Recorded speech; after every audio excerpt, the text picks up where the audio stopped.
Welcome to Telangana जी के quiz. तैयार हो बच्चों? चलिए क्विज शुरू करते हैं। भारत का दारुल-हुकूमत क्या है? नई दिल्ली। हमारे जिस्म में खून किसके जरिए दौड़ता है? दुनिया में कितने बर्रे-आज़म हैं? दुनिया का सबसे बड़ा समंदर कौन सा है? थर्मामीटर किस चीज को नापता है? वो कौन सा परिंदा है जो उड़ नहीं सकता? पाकिस्तान भारत कब आजाद हुए? दुनिया का सरतरीन मुकाम कौन सा है? दुनिया का गर्म तरीन रेगिस्तान कौन सा है?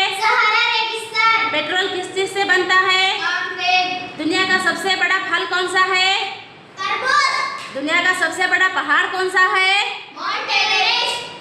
झंडा किस चीज की निशानदेही करता है?